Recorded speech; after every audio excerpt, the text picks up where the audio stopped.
Hello and welcome to back to school 2023-2024. We are gonna do a little back to school Q&A. So a few weeks ago now, sorry, I asked on Instagram, it's at Becca's Music Room by the way, for different questions that you had about the back to school season. I like to do this every year. It's just a really good way to, like, you know, check in and talk about back to school stuff. And I do apologize for getting it out kind of late. In my defense, I was really sick the first full week of school, which was not great timing, but it meant that I was not able to film things. And so here we are, you know, just doing our best over here. So you can grab something fun to drink, and I have my iced coffee here in my super fun color changing cup. I'm gonna try to keep the dog non-annoying while we chit chat, but I'm probably gonna fly through this because her patience is wearing thin. So let's talk. All right, first of all, from Freya O'Reilly, she said, have you ever had to teach music going from class to class and not having your own room? Yes, all the time. This is something I've done many times. I typically do that, like that's pretty normal for the first few days of school as well as during testing, but I have also done it for extended amounts of time, like during hybrid teaching, or actually the past couple weeks because my AC was out and we live in Georgia, and so my room was like 95 degrees, and you just can't do that to the children. So I actually have just been recently doing that. That was the question, so I'll give you a couple bonus little tips. If you are in that position, I would highly suggest, one, that you keep your routines as much as possible. So like we still do our stretches, we still do our welcome song, that kind of stuff. Number two, be self-sufficient. Bring all your own dang stuff, because you don't know what you're walking into, whose room you're in, and also, like, I don't know about y'all, but I don't like people touching my stuff.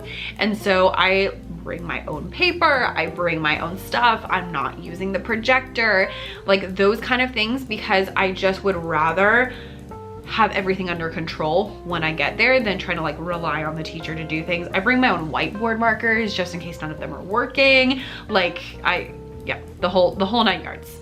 Bring all your stuff and wear comfy shoes because you get a lot of steps in. All right, number two is Rachie 1082 said classroom jobs. So I'm assuming that's like, do you use classroom jobs? I have not had like assigned classroom jobs other than door opener. I always assign a door opener, and it's usually just whoever's sitting on a particular spot closest to the door. Other than that, I usually just pick helpers per class, because since I have so many classes, they switch out like who I have in front of me. And because of that, someone who's trustworthy on this spot in one class may not be trustworthy on that spot at a different class. However, this year I'm changing things up a little bit in that all of the spots, I got sit spots and I put numbers on them. I actually used my Cricut and did like vinyl on them. I have a video about that might be done by this, so if it's done I'll link it down below. But I have numbers, and one of the reasons I wanted numbers was so that I could have some classroom jobs.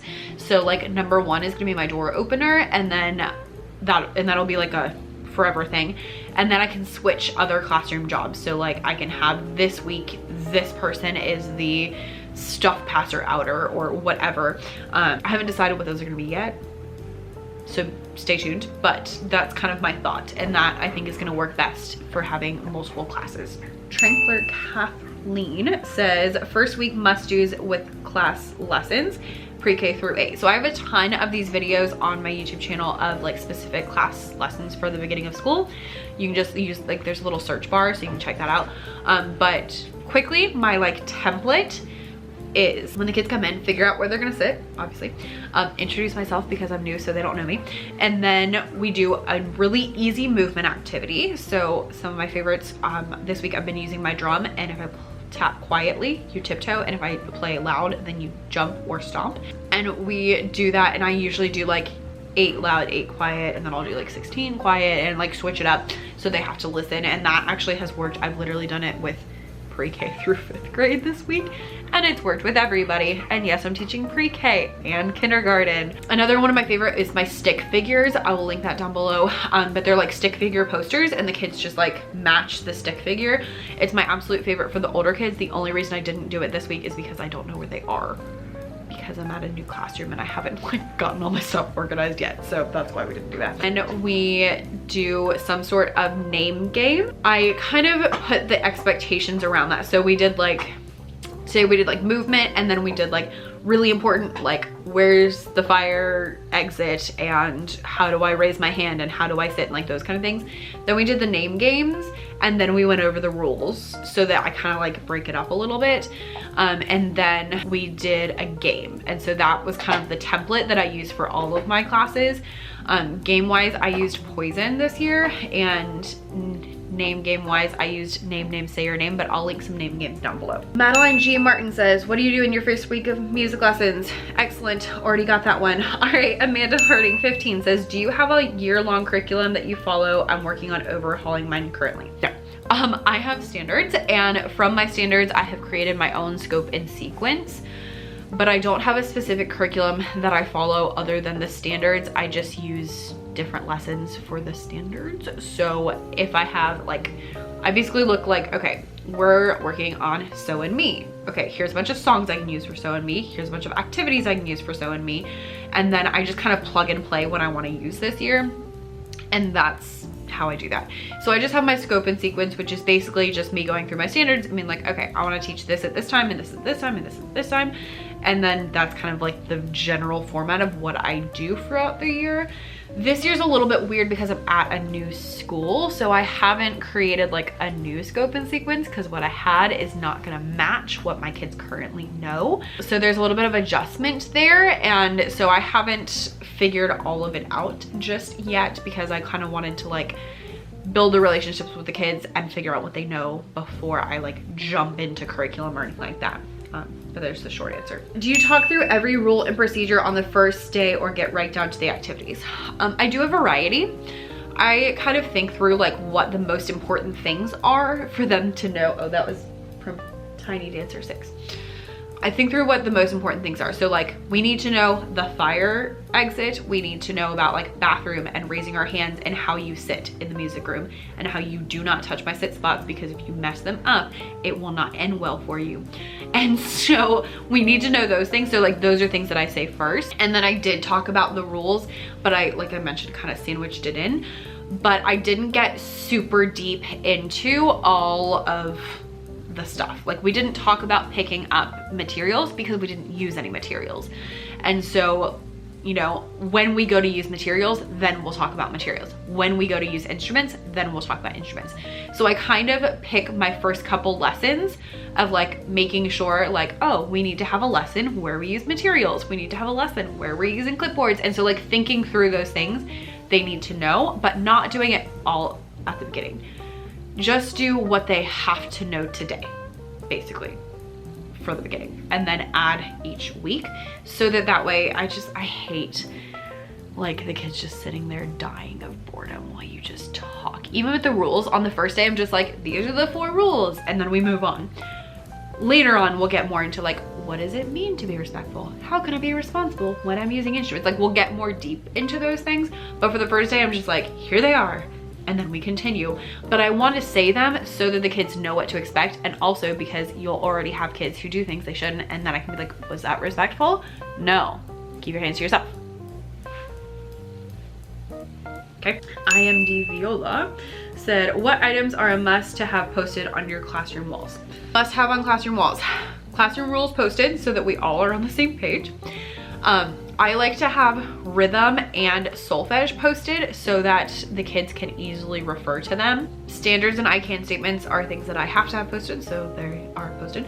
My like personal I like to haves are instrument names. So specifically I have like an instrument bunting that's like a long like banner kind of situation, and it has pictures of the instruments, their name, and their instrument family. And that is like the most helpful thing ever, because all throughout the year when someone's like, what's a clarinet? I can be like, oh, this is a clarinet. And I don't have to like go search for pictures and try to like describe things.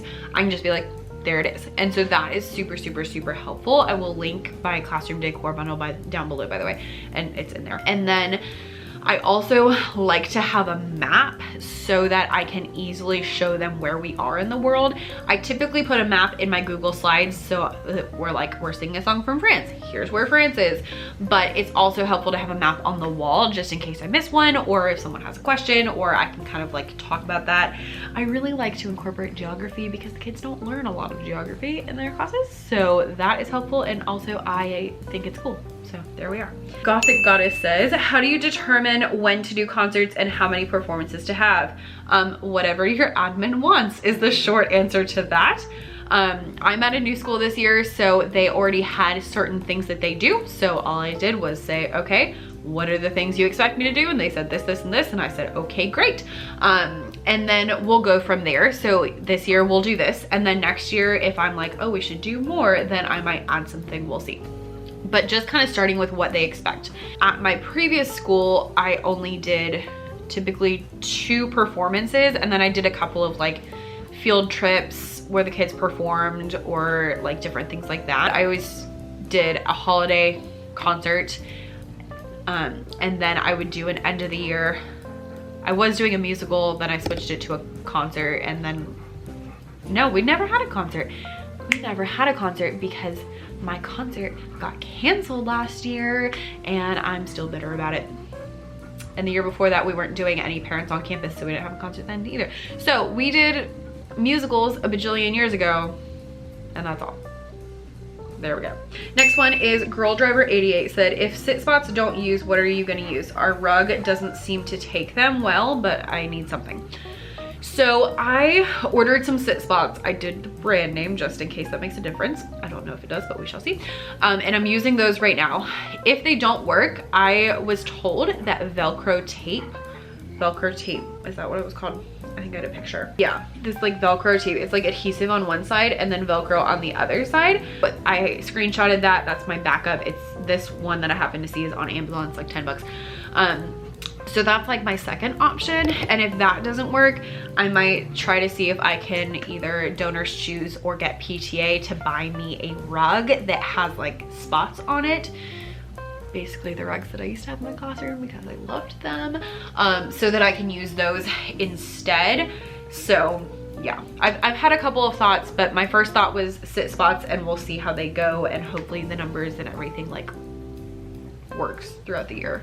We're not very far in, so I don't know how they're gonna work, but we shall see. Problem with Instagram handles is it's really hard to tell where the words are, so I'm not sure what this one is. Soul Abigail Ferreira, that would make more sense. That's probably it. I don't know.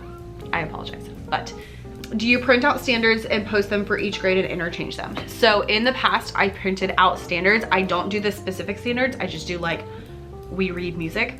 And I had like a little clothespin, and I would pin that standard to the clothespin that had the number of the grade. So like 4th grade is working on reading rhythms, and that's what I would put on there. This year I just printed out blank ones that are from my I did the same thing this year. There you go. For I can statements this year, I switched it up and I did blank ones for my I can statements, and I'm just gonna write them because I think that's easier. But for standards, I just stick like 4th grade, here's the standard, and I keep it general and not like the super specific standard. So like we read music, not like students will read rhythms with quarter notes and eighth notes, and you know, because they get really long. So it just cuts down on how many I need to do, and I usually print out 2 copies of each of the standards so that if 2 grades are both working on rhythm, that I, you know, have that covered. So that is that, and we beat the battery dying. So thanks for watching. If you have more questions, send them to me on Instagram. It's at Becca's Music Room, and I'll see you later. Bye.